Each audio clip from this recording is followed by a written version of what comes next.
ini tentang pencarian strategi, tampaknya kita perlu kuis dulu nih kayak, untuk mengetes pemahaman, Bapak Ibu, teman-teman semua terkait dengan materi sebelumnya gitu ya, tentang harga transfer dan juga, pengendalian, aset kalau nggak salah ya yang pertama kali kemarin.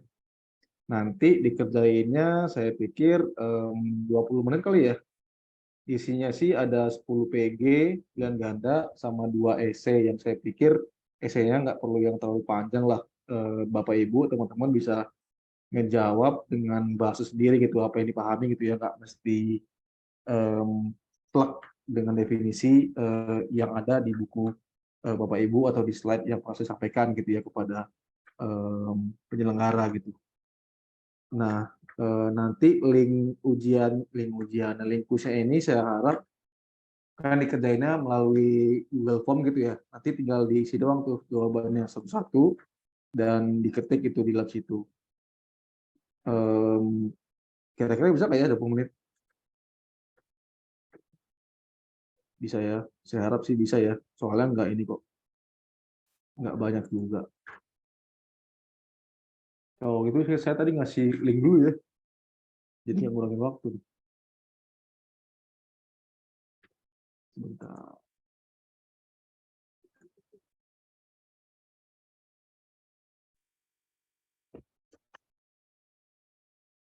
Ntar boleh kuliah. Ayo kuliah. Ntar.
Ngomongnya Bu Titin, tadi saya telat mulainya Bu. Saya jangan dimarahin ya Bu. Ya Pak, selamat malam Pak Andi. Malam Bu Titin. Selamat malam semuanya adik-adik. Ini saya langsung ngasih kuis ya Bu, untuk menilai pemahaman Ya, teman-teman. silakan Pak. Ya, ini sekarang 1953, linknya saya kirim di chat ya, dijawab melalui Google Form, di situ ada nama, nomor induk mahasiswa, dan juga email gitu ya, biar nanti kalian bisa refer gitu jawabannya apa aja gitu. Nanti saya nilai mungkin di pertemuan berikutnya akan saya sampaikan gitu ya hasilnya gimana. Waktunya dimulai 19.55 gitu ya, selama 20 menit. Nanti mohon apa namanya, diisi lah sepemahaman kalian. Kalau misalnya ada permasalahan atau hambatan dalam jawabannya, karena saya baru bikin tadi pagi nih soal-soalnya, nanti tolong sampaikan di sini ya. Khawatirnya ada jawaban-jawaban atau misalnya nggak bisa maju gitu progresnya.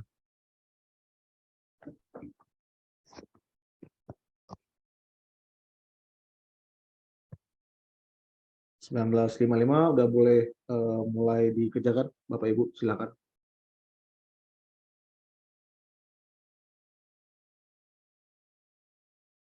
Jadi nanti sampai 21.15 berarti ya kalau di sana ya.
Ya udah selesai ya waktunya. Sudah di 20.15, langsung aja di submit jawabannya. Saya nggak ketahuan nih, saya nggak bisa ngetop link ya. Saya closing. Responnya baru 4.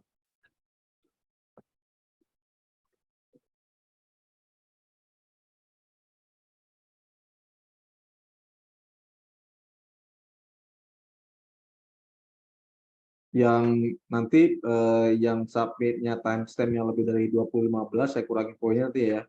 Saya lapor ke Bu Titi. Jadi segera aja di submit sekarang, biar dapat nilainya maksimal gitu. Nah, tetap aja ada timestampnya gitu, ada bukti kalau submitnya itu lebih dari 2015.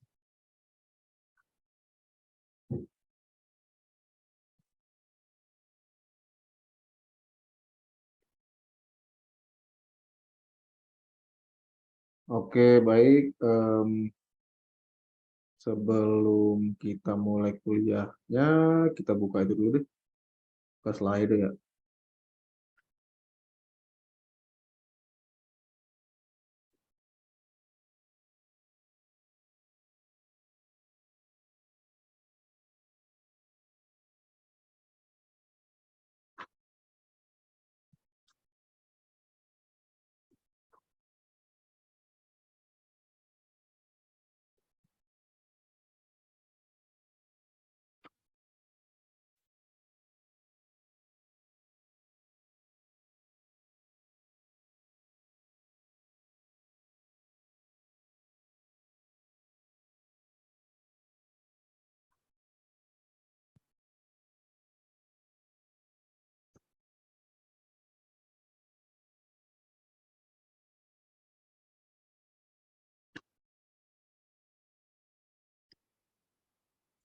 Iya, satu.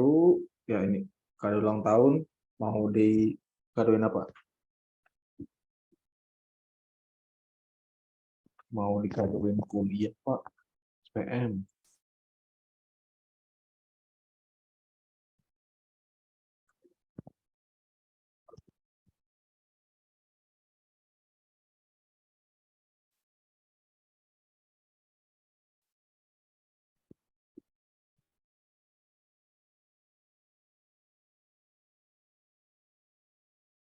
Duit ya, duit adalah utama.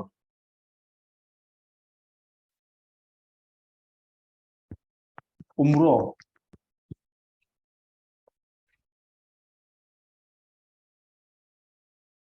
Ini kalau di sini ada yang pacaran, bisa nih dikasih kode gitu ya. Tapi dikasih nama dong, anonimusnya gitu.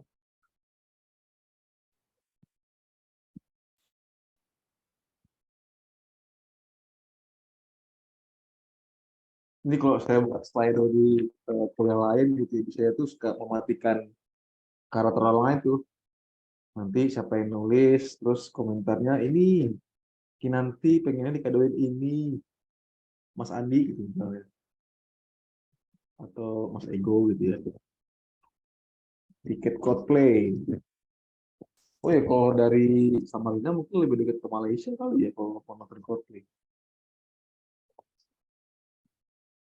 Kemarin pas ngewar, dari dapat nggak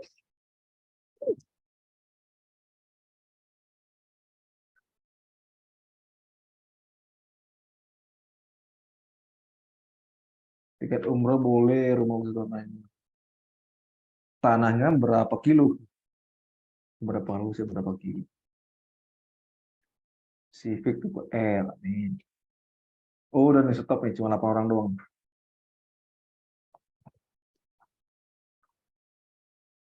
Laptop buat di kampus.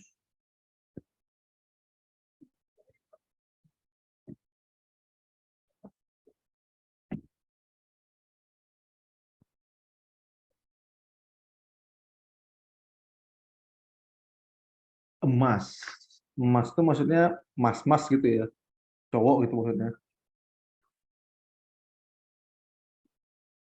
Masih typing atau lagi, kita tunggu. Ayam ganja.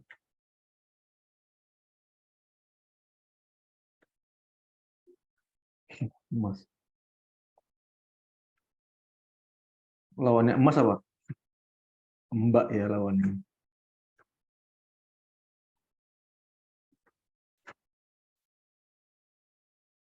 Oke, sudah.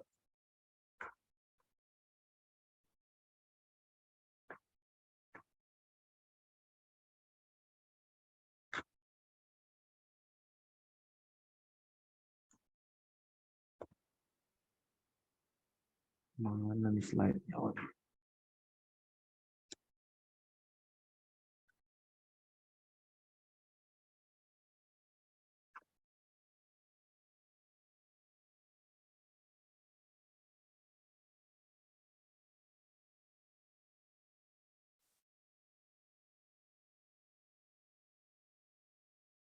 Oh, oke, jadi materi selanjutnya itu adalah perencanaan strategis gitu ya. Jadi dalam konteks sistem pengenalan manajemen, saya pikir perencanaan strategis ini adalah awal gitu ya. Dia tuh yang menentukan nanti mesti si manajemen itu mesti ngapain gitu ya.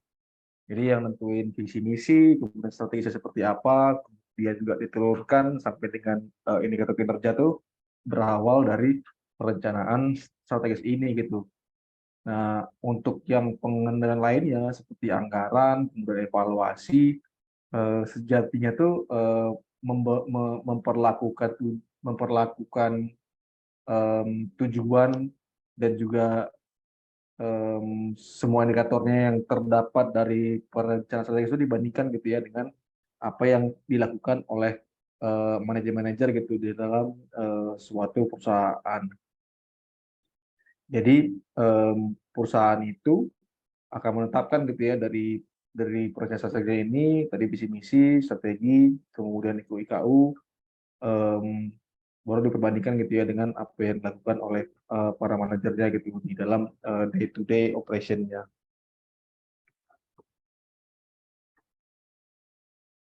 Jadi materi hari ini ada 4 utamanya. Yang pertama itu adalah sifat dari bisnis strategis, kemudian juga analisa usul program baru, kemudian juga analisa program yang sedang berjalan serta proses perencanaan strategis lainnya. Nah, kalau nanti saya juga akan memberikan contoh gitu ya bentuk dari semacam dokumen perencanaan yang digunakan oleh PT Berdikari selama 1 tahun gitu ya. Jadi itu dijadikan pedoman bagi para manajer, bagi para manajer untuk mengevaluasi kinerja selama 1 tahun untuk setiap unit atau departemen di lingkungan perusahaan. Walaupun saya hilang nih masih. Ya, perencanaan strategis itu sebenarnya gitu ya adalah proses di mana suatu perusahaan itu menentukan strategi atau arahnya dan membuat alokasi sumber daya gitu ya. Jadi ada tujuan jadi perencanaan strategis itu si perusahaan itu membuat tujuan, membuat apa yang ingin dicapai gitu ya. Kemudian bagaimana caranya itu mereka mengalokasikan, memprioritaskan penggunaan sumber daya yang sebesar-besar itu digunakan untuk pencapaian tujuan tadi gitu sebenarnya. Nah, sumber daya itu ada macam-macam gitu kan ya. Ada keuangan, ada waktu juga, dan juga ada manusia di situ. Nah, kemudian dalam perencanaan strategis ini banyak tuh teknik yang dapat digunakan gitu ya. Kalau di layar ini bisa dilihat ada analisis SWOT gitu ya, ada strength, weakness, opportunity, dan threat gitu yang dijadikan bahan untuk menentukan kira-kira selama setahun ke depan kita mesti ngapain nih. Kemudian juga selain SWOT ada juga tuh yang menggunakan PESTEL. Pestel tuh sama juga sifatnya kayak SWOT, tapi dia lebih ke kayak ngelihat lingkungan eksternal dan juga internal gitu ya. Ada lingkungan politik, kemudian ekonomi, sosiologi, teknologi, legal, dan environment. Pokoknya ada banyak lah berbagai analisisnya gitu ya. Pestel ini ada juga yang namanya PES doang gitu. Ada juga namanya epistel gitu. Jadi bisa berbagai macam sudut pandang atau aspek yang dapat dijadikan pertimbangan perusahaan untuk menentukan tujuan selama setahun ke depan lah ya. Nah, selain itu juga, selain SWOT, ada PESTEL, ada epistel nih, ada juga yang namanya balance scorecard gitu. Balance scorecard ini saya pikir sangat umum gitu ya digunakan. Nanti akan saya sampaikan di slide berikutnya gitu. Sangat umum digunakan oleh perusahaan dalam merencanakan perencanaan strategis dalam satu kurun waktu tertentu gitu. Nah, utamanya perencanaan strategis ini tuh mesti menjawab gitu ya satu dari beberapa pertanyaan kunci tuh kayak misalnya apa yang akan kita lakukan gitu ya, untuk siapa kita melakukan ini, dan bagaimana caranya nih kita dapat mendapatkan competitive advantage diperbandingkan dengan kompetitor lainnya gitu. Jadi saya pikir itu adalah tiga gitu ya pertanyaan yang mesti dapat dijawab dalam suatu perencanaan strategis dalam suatu perusahaan. Nah, perencanaan strategis ini bisa macam-macam tuh periode yang akan ingin capai gitu ya. Nah, beberapa perusahaan menggunakan tools ini, perencanaan strategis ini untuk 1 tahun ada, 3 tahun ada gitu ya, 5 tahun pun ada juga gitu. Nah, eh, meskipun jadi kalau kita di perusahaan itu ada yang sifatnya jangka panjang seperti 20 tahunan gitu ya. Ada juga yang 5 tahunan, dan juga ada yang tahunan tuh kalau misalnya di pemerintahan yang 20 tahun tuh disebut dengan rencana pembangunan jangka panjang itu kan yang RPJP. Nah, kalau yang Renstra yang 5 tahunan yang 5 tahun itu namanya RPJM, yang senada dengan Renstra inilah. RPJM itu rencana pembangunan jangka menengah, kalau sedangkan yang tahunan itu namanya RKP gitu ya, rencana kegiatan pemerintah yang tahunan. Nah, kalau tadi saya sampaikan di perusahaan itu bisa beragam gitu ya, yang disebut dengan perencanaan strategis ini, ada yang setahun, ada yang 3 tahun, dan juga ada yang 5 tahun. Pun demikian juga ada juga tuh yang sampai lebih dari 5 tahun dan mencapai 20 tahun gitu ya. Jadi pemaknaan dari perencanaan strategis ini dalam satu perusahaan tuh bisa jadi berbeda-beda gitu ya dalam konteks periodenya gitu.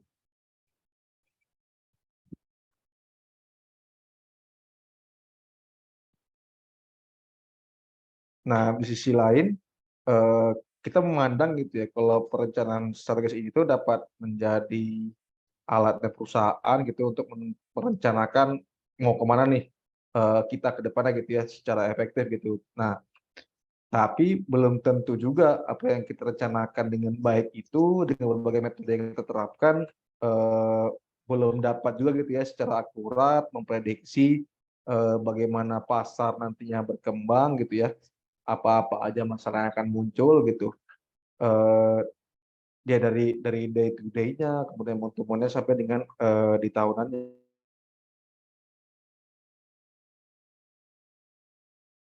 Jadi saya pikir perencanaan strategis itu nggak mesti saklek gitu. Itu bisa aja sewaktu-waktu dapat dirubah selama itu disetujui oleh para senior manajemen gitu ya. Jadi ada mekanisme untuk berinovasi atau menyesuaikan rencana strategis sehingga yang pada akhirnya tuh bisa mencapai gitu tujuannya.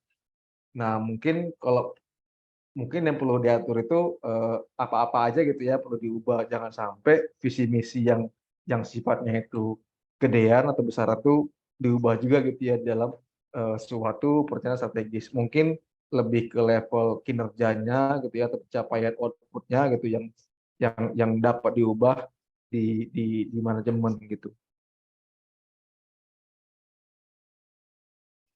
Nah, kemudian di perencanaan strategis ini penting itu untuk menentukan atau mendefinisikan tujuan gitu ya. Tujuan itu mesti menggambarkan seluruh operasinya organisasi gitu. Kemudian dari tujuan itulah yang nantinya akan di-cascade gitu ya dalam bentuk sasaran strategi atau strategi gitu untuk setiap fungsi yang ada di dalam perusahaan. Dan kemudian si sastranya ini nanti akan menjadi patokan gimana cara mencapai sastra itu gitu ya, yang dituangkan dalam bentuk indikator-indikator kinerja gitu.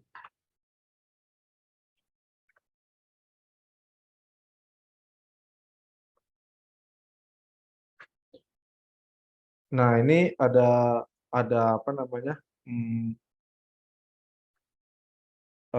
balance scorecard. Saya yakin mungkin teman-teman sudah pernah baca ini gitu ya.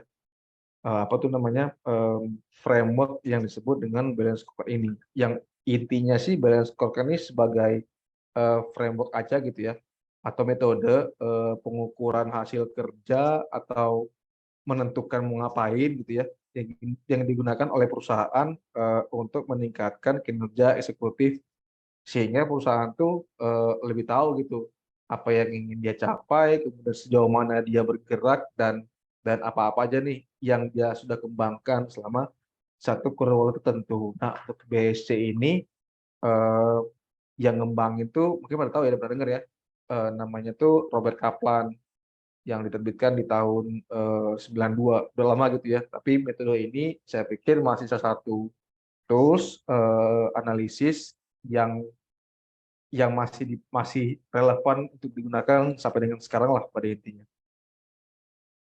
Nah, jadi tujuan balance scorecard ini apa namanya?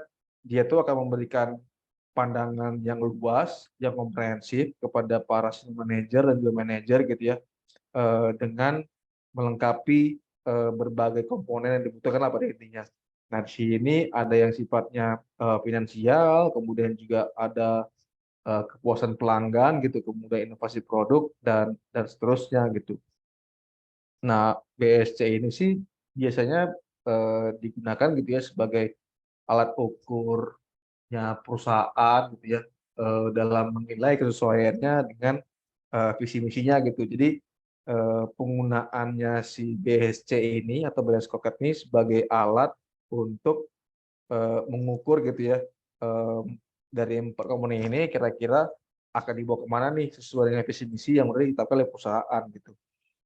Nah, nggak cuma alat ukur kesesuaian doang tuh, tapi juga dia bisa menilai kira-kira sejauh apa gitu ya keunggulan kompetitifnya si perusahaan itu diperbandingkan dengan industri sejenis atau kompetitor terdekat.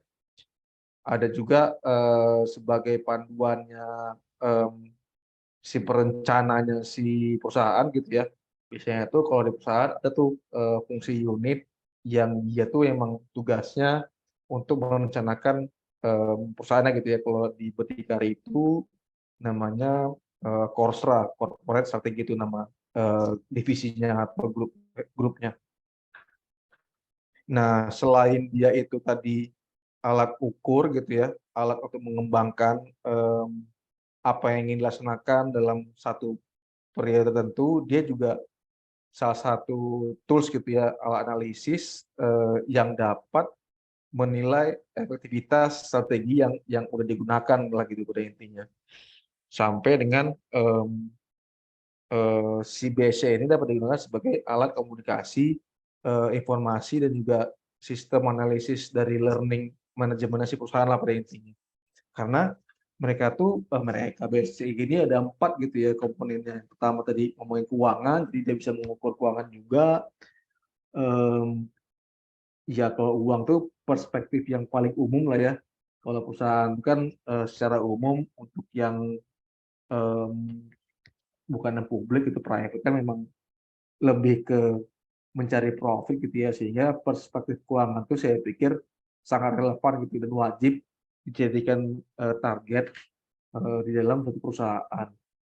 Nah, kalau perspektif keuangan ini seperti yang di layar itu kan kayak kelihatan ya, apa-apa aja gitu misalnya indikatornya ada yang EBITDA, persentase EBITDA, persentase net income dan seterusnya gitu. Nah, jadi emang indikatornya itu targetnya berapa, kemudian baru tuh nanti dinilai kira-kira pencapaian selama satu periode berapa gitu ya nilai dari masing-masing indikatornya ini, EBITDA dan income. Kemudian yang kedua itu adalah customer dengan consumer gitu, yang menentukan kira-kira perusahaan itu dia akan bermain di area apa gitu ya, siapa orang-orang yang akan dia tuju gitu untuk dia membuat profitnya gitu ya. Jadi si perusahaan tuh mesti menentukan dulu kira-kira dia tuh akan menyasar segmen pasar dan pelanggan seperti apa gitu ya. Kemudian si manajer nanti harus menentukan tuh alat ukurnya seperti apa gitu ya untuk mengukur kinerja dari tiap unit operasi dalam rangka mencapai target finansial yang ada di atas gitu, di goals atau aspiration atau di komponen finansialnya. Jadi untuk mencapai ini kita mesti tahu gitu ya, untuk mencapai si keuangan yang ditargetin itu dia mesti tahu dulu si perusahaan atau manajer kira-kira untuk menyasar duit segitu, target segitu, dia tuh akan bermain atau menyasar customer seperti apa gitu ya. Jadi mesti terpetakan sejak awal siapa pasar atau segmen pasar pelanggan gitu ya yang menjadi target dari pencapaian si indikator keuangan tadi. Kemudian yang ketiga itu adalah IBP itu internal business process gitu ya, atau proses bisnis internal yang mungkin ini ngomongin kira-kira gimana nih caranya kita biar bisa menyasar gitu ya si pasar tadi dalam rangka mencapai target keuangan tadi gitu. Jadi saya pikir ini mungkin yang paling kritis gitu ya. Jadi dia kayak menerjemahkan kira-kira perusahaan itu mesti ngapain untuk mendapatkan pasar yang menjadi targetnya dalam rangka mencapai target keuangan tadi gitu. Yang paling inti sih dia mampu gitu ya memberi value proposition gitu yang mampu menarik dan mampu mempertahankan pelanggan yang saat ini adalah peneliti gitu ya. Jadi kalau misalnya di layar di sini ngomongin ada kualitatifnya gitu tujuannya di keuangan, ada yang ngomongin grow healthy sales, kemudian juga ada optimize aset, cost dan NOC-nya, kemudian untuk mencapai ini kira-kira dia akan menyasar di pelanggan yang mana gitu ya. Di sini disebutkan expand to international market, kemudian juga ada nurture brand image, jadi meningkatkan image gitu ya. Kemudian mengambil hati customer dan consumer dan juga menjadi partner yang dapat menjadi pilihan utamanya si customer lah pada intinya gitu. Nah, yang di sini itu nanti baru tuh dihubungkan kira-kira untuk mencapai target ini dia mesti ngapain gitu ya. How to win itu mesti clear gitu disebutkan dalam kualitatif di bagian internal process-nya gitu. Nah, misalnya nih yang di sini untuk mencapai memperluas market gitu ya, market internasional dan key emerging channel-nya itu mesti meningkatkan produk-produk baru dan juga mungkin barangkali akan mengakuisisi beberapa produk yang mungkin dapat menarik pasar baru gitu ya. Jadi kayak menjelaskan kira-kira how to win ini kayak cara lah ya, gimana caranya dia dapat merebut customer, membuat customer, mempertahankan customer dalam rangka mencetak profit. Nah, kemudian yang terakhir itu adalah perspektif pembelajaran dan pertumbuhan, learning and growth-nya yang utamanya sih si apa namanya si pembelajaran dan pertumbuhan ini itu dia menyediakan alat atau infrastruktur gitu ya bagi tercapainya ketiga perspektif yang ada di atas gitu. Jadi dia tuh yang memberikan landasan utama gitu. Kira-kira apa yang mesti disediakan infrastrukturnya dalam perusahaan dalam menghasilkan profit, dalam menghasilkan cara-cara tertentu tadi, dan juga untuk menyasar, mempertahankan si pasar menjadi target mereka gitu. Nah, misalnya nih untuk yang di paling bawah gitu ya, capai ketiga garis ini, si perusahaan tuh mesti meningkatkan produktivitas perusahaan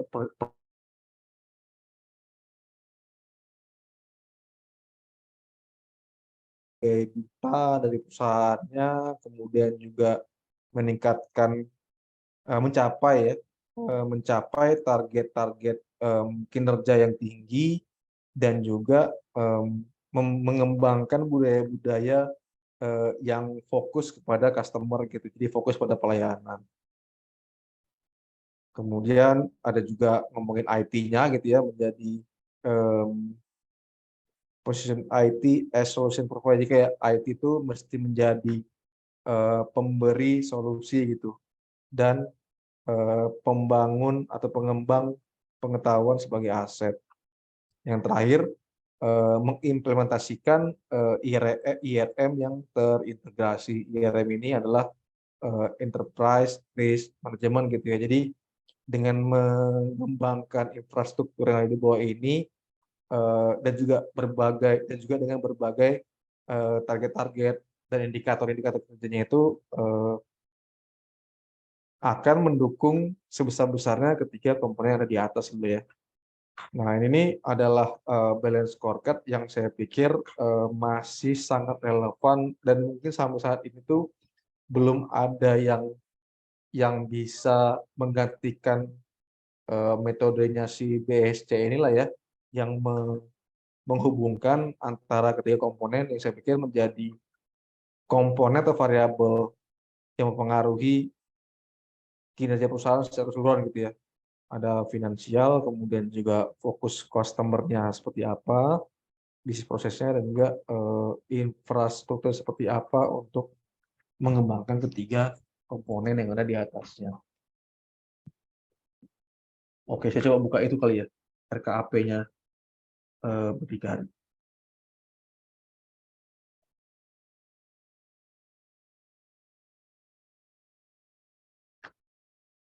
Nanti saya simpan di mana.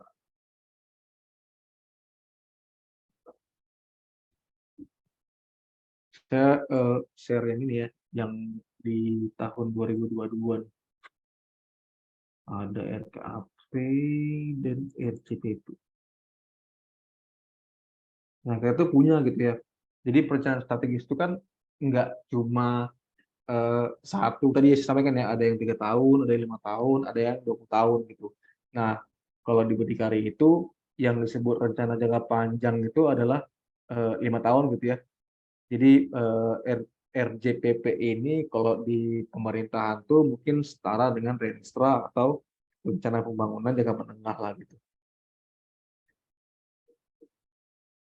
Utamanya sih kalau RJPP ini sama ya, dia apa namanya cara-caranya tuh ada tadi apa ya, saya ngeliat SWOT, ada SWOT-nya gitu ya, kemudian ngomongin daya tarik pasar terhadap produk yang ada di berdikari dan perusahaannya.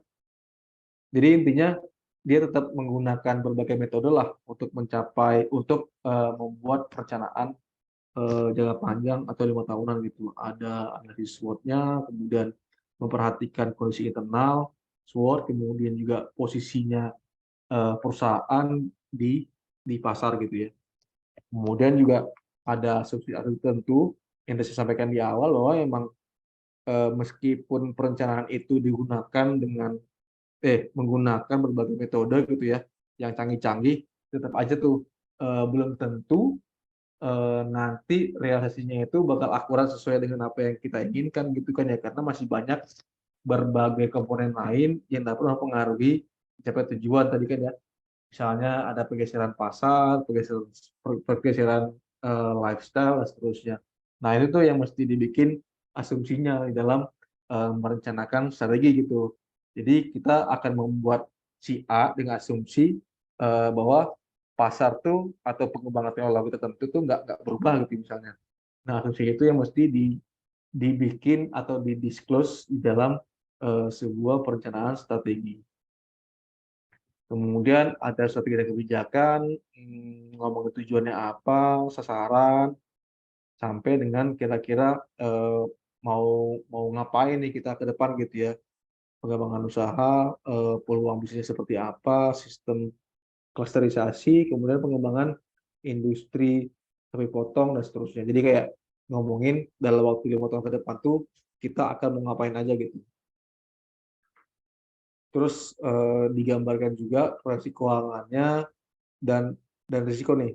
Risiko itu yang tadi disebut ini ya. Analisis risiko itu yang disebut tadi di slide ini di bagian IRM, integrated enterprise risk management. Secara umum begitulah, mirip-mirip si antara RJBP ini dengan si RKP. RJBP itu untuk 5 tahunan, jadi diukur itu selama 5 tahun. Target-targetnya kalau RKP ini tahunan gitu ya. Mirip-mirip nih isinya.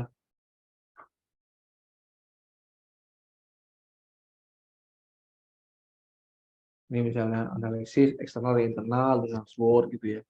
mempertimbangkan faktor internal dan eksternal perusahaan. Kemudian dari surat itu baru kemudian dinilai gitu ya. Nggak kelihatan.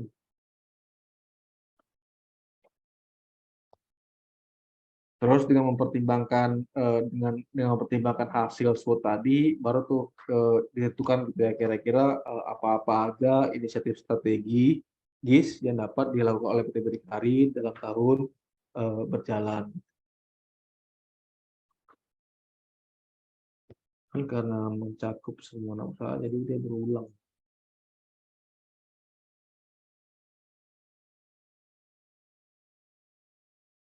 Baru setelah disampaikan inisiatifnya apa aja, baru tuh disusun kira-kira mesti ngapain gitu ya. Ada program kerjanya gitu. Ini untuk legal gitu misalnya.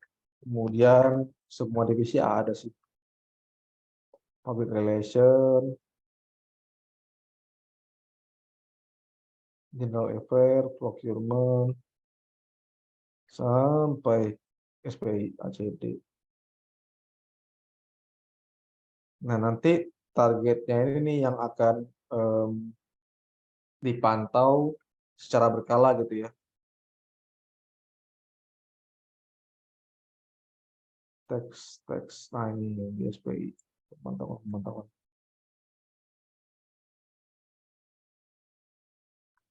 Program kerja. Nah, kalau program kerja ini lebih ke apa yang unit lakukan gitu ya dalam 1 tahun gitu. Nanti si inisiatif ini bakal diukur tuh dalam bentuk indikator kinerja yang disusun secara berjenjang gitu. Misalnya kalau saya kepala SPI gitu ya misalnya, saya tuh punya target berapa jumlah pelaksanaan audit yang akan dilakukan selama setahun gitu. Nah, setahun itu misalnya 12, jadi per bulan itu 1 gitu ya. Nah, yang 12 ini yang mesti saya share tuh ke teman-teman yang ada di bawah koordinasi saya. Misalnya saya punya staff tuh ada 4, maka masing-masingnya itu dia mesti di-assign gitu ya. Ada 3 gitu, berarti 3 perusahaan audit. Jadi kinerjanya mereka tuh menjadi kinerjanya saya juga gitu ya. Kira-kira begitu.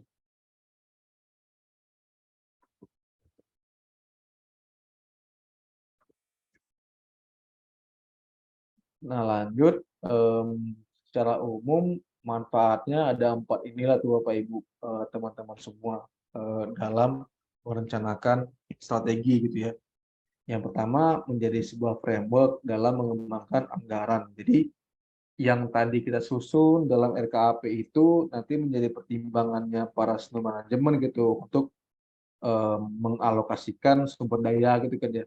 Jadi mereka bisa menilai bahwa dari seluruh inisiatif ini jadi paham tuh kita akan membebankan seluruh sumber daya keuangan kita tuh ke inisiatif yang mana sesuai dengan prioritas dari masing-masing inisiatif lah ya, dengan arahan dari direktur utama gitu.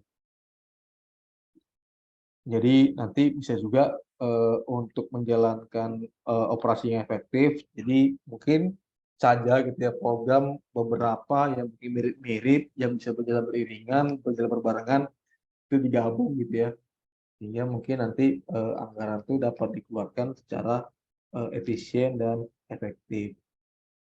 Kemudian juga sebagai alat dari pengembangan manajemen. Tadi kalau kita melihat di belakang dengan menggunakan BSC, pasti ada tuh komponen yang sifatnya itu untuk memberikan ruang bertumbuhnya perusahaan lah Pak. Jadi si perencanaan strategis ini tuh nggak hanya untuk mengejar target tujuan doang gitu ya, tapi juga memberikan landasan yang baik bagi perusahaan untuk mengembangkan sumber daya manusia yang ada di dalamnya gitu. Nah, kalau apa yang kami lakukan di Berdikari, kami itu diwajibkan untuk melaksanakan jam pelatihan gitu ya. Jadi itu menjadi indikator kinerja bahwa kami itu mesti melakukan diklat tuh berapa jam dalam setahun gitu. Kalau nggak salah tuh 40 jam deh. Jadi kita mesti mengikuti pelatihan selama 40 jam dalam setahun. Jadi kalau misalnya itu nggak mencapai, berarti nggak mencapai tuh indikator kerjanya gitu ya. Kemudian yang ketiga itu adalah membantu manajemen berpikir jangka panjang lah ya. Jadi kayak ngelihat ya mungkin perencanaan strategi itu agak mengawang-awang gitu ya. Itu kayak memperkirakan kira-kira dalam waktu 3 tahun atau 5 tahun ke depan tuh apa yang akan dihadapi gitu ya. Apa yang akan dihadapi, tujuan kita tuh akan seperti apa, dan kira-kira untuk mencapai tujuan dan apa yang kita hadapi itu kita mesti ngelakuin apa gitu.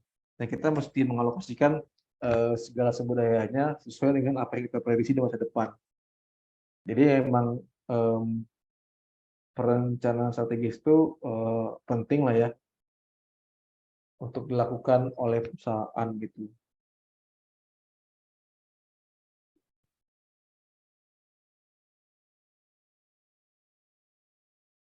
Barangkali gini kali ya, apa namanya, visi misi gitu ya, apa namanya, membantu manajemen berpikir jangka panjang tuh kayak kita tuh perlu, gampangnya kita perlu start from the end gitu ya. Suatu perusahaan itu kan mesti berpikir kira-kira saya tuh mau menjadi apa di masa depan, menjadi perusahaan seperti apa, itu yang akan ditarik mundur, kira-kira dia mesti ngapain mulai di sekarang gitu. Start from the end. Kemudian menyelaraskan tujuan manajemen dengan strategi perusahaan atau korporat. Dan ini sudah jelas gitu ya, karena perencanaan strategis itu adalah merupakan jembatan gitu dari visi misi sampai dengan disusunnya inisiatif dan juga tadi ya indikator kinerja yang mesti dicapai orang per orang gitu. Nah itu penting gitu ya. Jadi jangan sampai apa yang kita lakukan day to day-nya itu tuh nggak ada hubungannya gitu dengan apa yang perusahaan tuju gitu di masa depan. Kan sering gitu ya. Eh, Kecenderungannya itu kalau apa yang saya alami dulu pernah tuh di masa-masa di mana anggaran itu disusun hanya berkaca dari tahun sebelumnya mungkin dengan sedikit revisi gitu ya, karena mungkin asumsinya selain harga mungkin berubah, outputnya lebih banyak gitu, jadi kayak kurang, tambah kurang aja gitu dari anggaran-anggaran sebelumnya. Yang saya pikir tuh itu mungkin nggak cocok gitu ya dengan apa yang kita sebut dengan perencanaan strategis gitu. Jadi perencanaan strategis itu yang sifat jangka panjang sih sebaiknya dia sudah bisa mengidentifikasi milestone yang harus dicapai baik secara kualitatif dan kuantitatif setiap tahunnya gitu ya. Jadi tetap terukur tuh. Jadi kalau misalnya ada target tujuannya A itu mesti di breakdown tuh ke dalam 5 tahun gitu ya secara kuali dan kuanti. Nanti ketika di tahun pertama ada hal-hal inisiatif atau mungkin barangkali ada pencapaian tujuan yang tercapai, itu tuh mesti ditarik maju ke berikutnya gitu. Jadi kayak carry over menjadi PR yang mesti dibawa ke tahun berikutnya gitu kan ya. Sampai benar milestone yang di tahun pertama tuh kelar gitu, kecapai gitu. Jadi emang selain jangka panjang, tahun itu mesti dievaluasi dan menjadi pertimbangan untuk menyusun kembali di perencanaan strategi di tahun berikutnya gitu.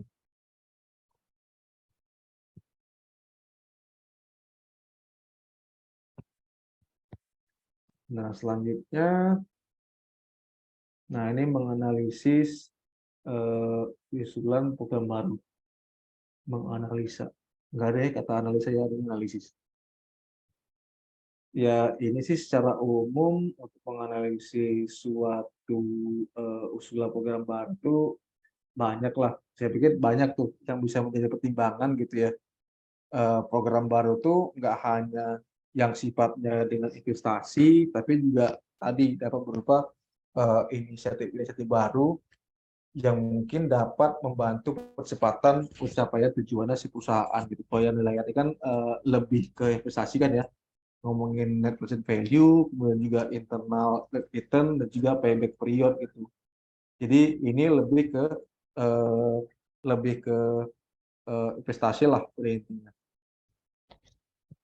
Kemudian beberapa bahan pertimbangan yang berguna dalam mengimplementasikan sistem evaluasi pengeluaran modal dalam rangka mengembangkan suatu inisiatif itu ya ada macam-macam lah nih, ada yang aturan-aturan dan kayak misalnya kayak di BUMN ini kemarin di awal tahun itu Pak Menteri kan ngeluarin kayak 3 ya semacam omnibus law yang di undang-undang yang rame tahun 2020 tuh ada 3 peraturan Menteri BUMN yang dia itu turut menghapus puluhan peraturan-peraturan yang ada sebelumnya gitu. Jadi kayak digabung dan dimampatkan informasinya itu ke dalam 3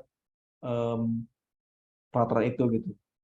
Jadi dengan adanya peraturan baru itu ya ada perubahan dalamnya gitu ya. Itu dapat jadikan pertimbangan tuh bagi perusahaan untuk merencanakan strateginya selama dalam kurun waktu tertentu. Kemudian menghindari manipulasi serta model. Ini model apa nih? Model baju. Model perusahaan harus mengenali teknik dalam pembuatan anggaran modal yang benar seperti analisis risiko, sensitivity analysis, dan juga model penetapan harga dan analisis lainnya. Nah, saya pikir nih yang paling bawah ini penting juga gitu ya. Beberapa apa yang kami lakukan di Berdikari gitu ya, kami ketika menyusun RKP itu sudah memprediksi tuh di tahun lalu eh, ada beberapa loss event gitu ya. Jadi kayak beberapa kerugian-kerugian yang sudah kita alami, kemudian juga ada beberapa kejadian risiko-risiko yang benar-benar terjadi tuh. Itu kan mesti dimitigasi di masa depan kan ya. Nah, berbagai kegiatan yang sifatnya memitigasi risiko itu mesti masuk tuh ke dalam RKAP di tahun berikutnya gitu.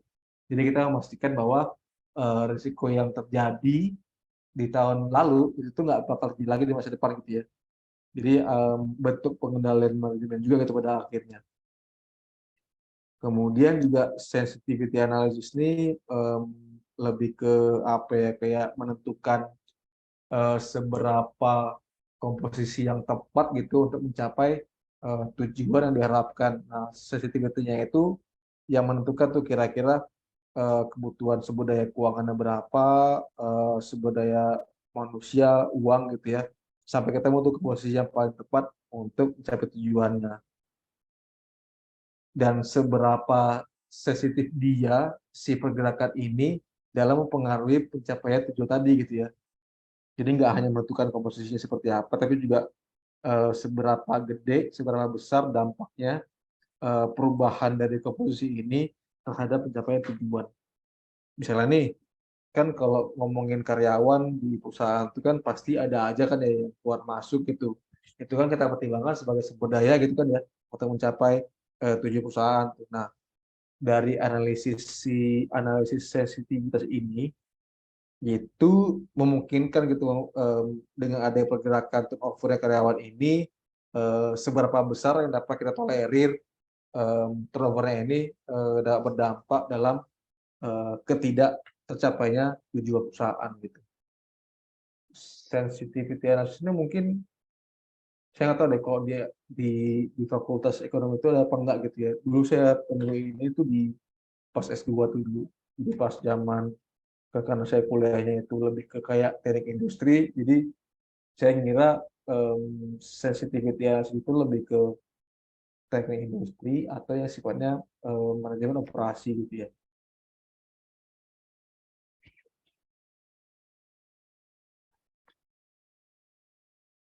Kemudian menganalisis program lama, ya ini bagian dari yang harus dilalui perusahaan gitu. Jadi apa yang kita lakukan sebelumnya kan pasti dievaluasi kan ya, ya macam-macam tuh bentuk metodenya. Kalau yang lihat ini ada 2, yaitu analisis strategi nilai.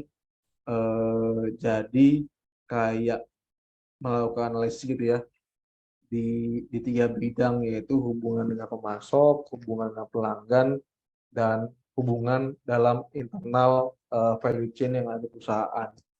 Dan juga perhitungan biaya berbasis aktivitas yang saya pikir ya boleh-boleh aja dinilai yang begini gitu kan ya. Ini kan hanya salah 2 dari analisis program yang sudah berlangsung dan banyak bentuk dari metode lainnya yang dapat diterapkan gitu. Yang paling gampang ya barangkali em, ketercapaian profit gitu ya, targetnya berapa, presesinya berapa gitu, atau penggunaan sumber dayanya berapa, kemudian target itu berapa gitu, yang ya bisa macam-macam gitu ya metode untuk menganalisis usulan program.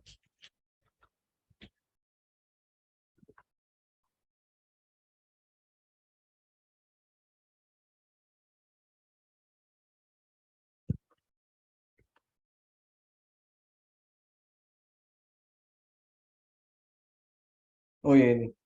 Nah, ini misalnya untuk yang di berdikari gitu ya, suatu PTX yang bergerak di bidang peternakan dapat, oh ya ini dapat mengurangi harga sewa kandang di OC parent stock gitu ya, dari 1,2 menjadi 500 juta gitu ya, dengan menekan dampak dalam langkah awal struktural nilai terhadap langsung.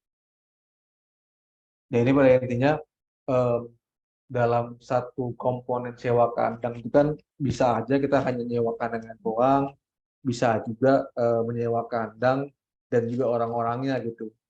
Nah, dengan menganalisis berbagai rantai nilai yang mungkin terkait dalam si sewa kandang ini, yang memungkinkan tuh em, nanti di masa depan kita dapat melaksanakan si sewa kandang ini lebih efisien lah ya, dengan mempertimbangkan berbagai hal. Dan dalam hal ini menggunakan tenaga kerja inti atau tenaga kerja yang ada di perusahaan itu sendiri gitu. Kalau dulu misalnya kita outsource ke yang lain dengan menggunakan tenaga kerja sendiri itu jadi dapat lebih murah gitu kan ya. Lebih murah dan lebih efisien lah.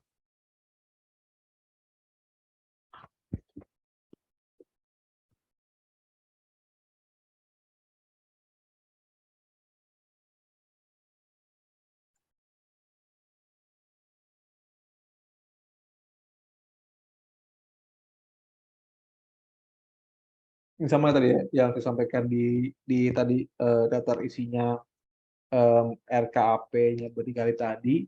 Jadi tetap perlu menilai gitu ya kondisi internal perusahaan saat ini dia gimana dengan mempertimbangkan apa yang kita lakukan sebelumnya gitu.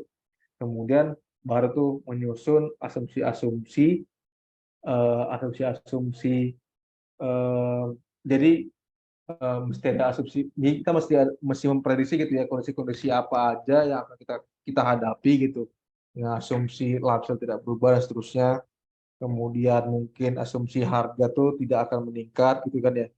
Nah, asumsi ini yang dijadikan nanti dasar dalam membuat rencana strategi baru gitu. Kemudian dari rencana strategi baru itu baru dilakukan analisis yang kemudian eh, ketika ada perubahan atas rencananya kita lakukan revisi dan terakhir baru itu ditinjau dan disepakati oleh para senior manajemen yang di perusahaan. Ini ya secara umum sih, saya pikir selalu beginilah ya bentuknya ya, ya menilai apa yang kita punya sekarang dengan mempertimbangkan apa yang kita lakukan tahun lalu gitu ya.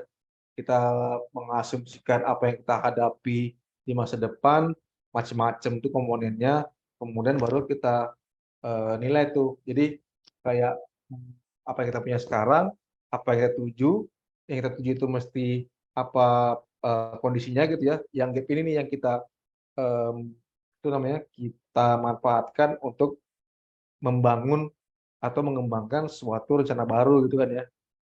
Untuk mencapai tujuan itu kita mesti ngapain tuh. Nanti baru tuh dilakukan analisis, dilakukan revisi, baru ditinjau atau disepakati oleh majelis puncak. Sebenarnya kalau metode itu yang yang apa namanya yang kendrick itu ya tadi ya yang gap analisis itu gitu. Kita ngelihat apa yang kita punya sekarang, apa yang kita tuju gitu. Gapnya itulah yang kita explore untuk berkembang.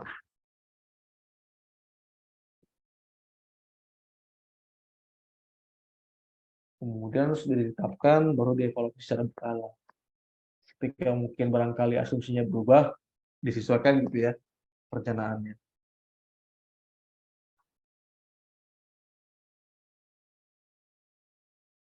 Gitu barangkali ada yang ingin ditanyakan sampai dengan sekarang hari ini. Pendidikan adalah ujung tombak peradaban.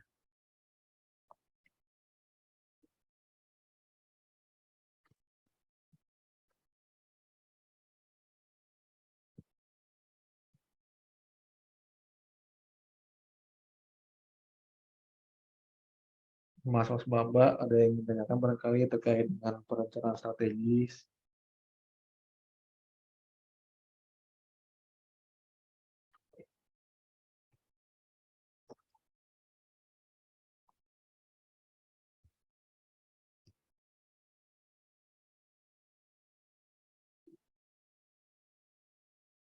Dari perencanaan itu penting lah ya, sangat penting bagi yang nggak cuma perusahaan doang gitu kan ya.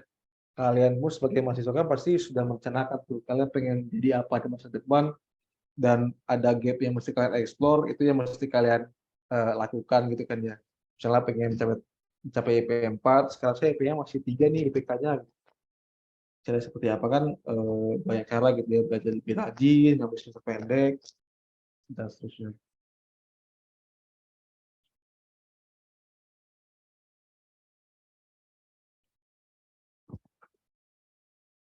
Kalau nggak ada, kita sambil nunggu ya, yang mau nanya barangkali mau di chat atau mau di langsung secara langsung nanya, kita buka slide lagi deh.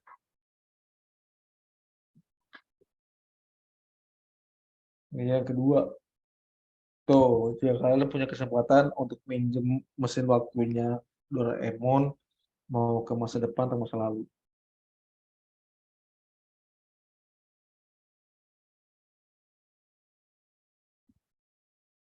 Kalau saya sih pengennya ke masa depan ya, ngecek saham-saham mana yang naik gitu. Terus balik masa lalu beli beli banyak.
Memperbaiki masa lalu karena ingin mengubah pertemanan.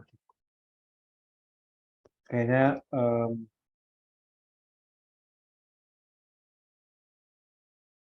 kayaknya banyak interaksi yang mungkin nggak itu kali ya, yang nggak baik gitu kali ya, sampai nggak ingin dikenal gitu.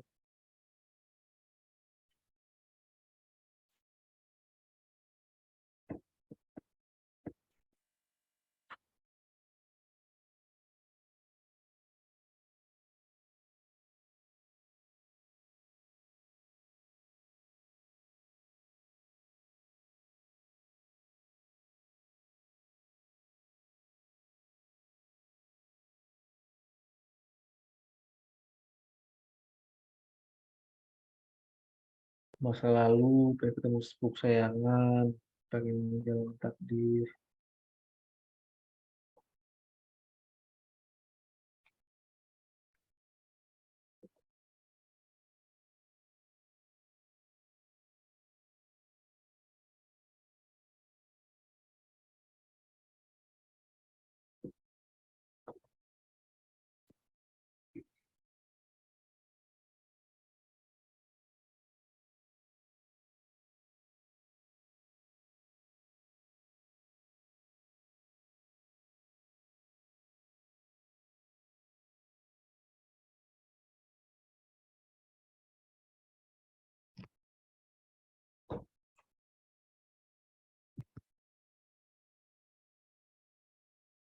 masa lalu untuk memperbaiki kesalahan. Oke, saja lebih giat lagi. Masa lalu nggak ada yang perlu sesali. Bener ya, jadi kayak masa lalu itu dianggap sebagai pembelajaran lah. Cuma kan tetap aja ya, kayak kadang-kadang suka mikir, aduh ngapain ya gue zaman itu, bego banget.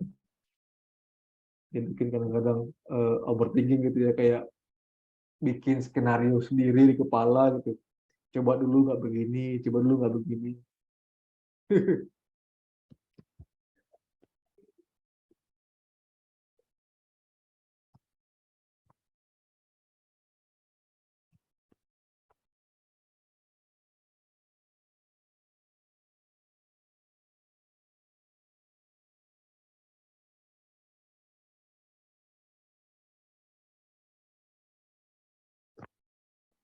Ke masa depan, karena ingin melihat kehidupan saya ke depannya apakah sukses atau tidak. Kalau sukses, berarti nggak perlu belajar gitu ya. Gini-gini aja lah. Masa lalu karena yang perbaiki yang pernah dilalui dan masa lalu itu dulu. Masa depan, lihat IKN, Pak. Oh iya ya,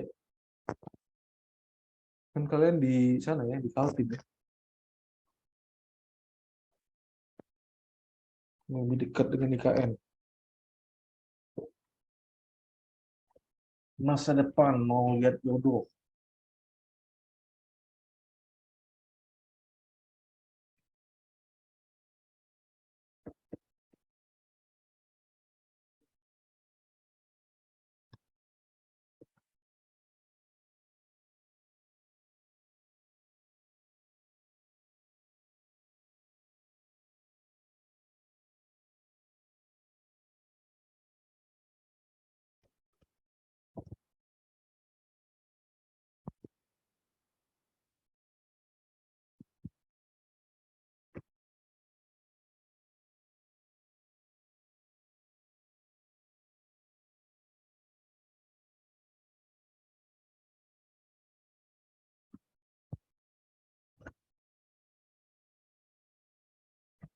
Pengen Doraemon di abad 22.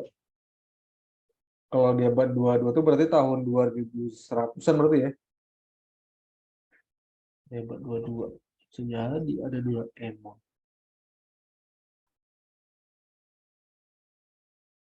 Udah nggak ada lagi nih yang masih typing.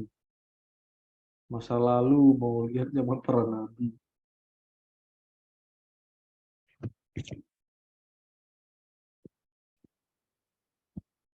Ada yang masih ingin bertanya terkait dengan perencanaan strategis?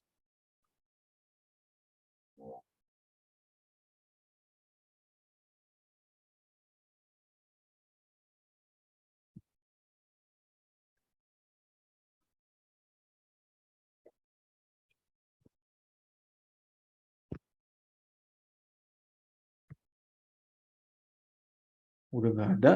Em, Kayaknya udah nih Bu Titin. Bu Titin masih ada nggak?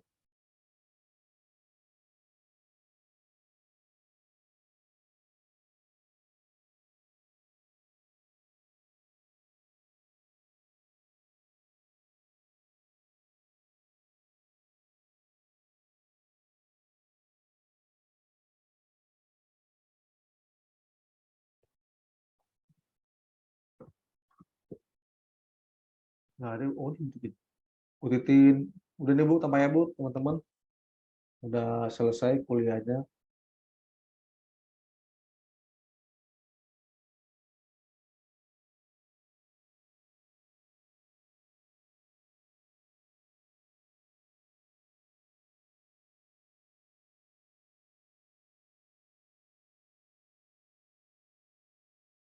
Bu Titin.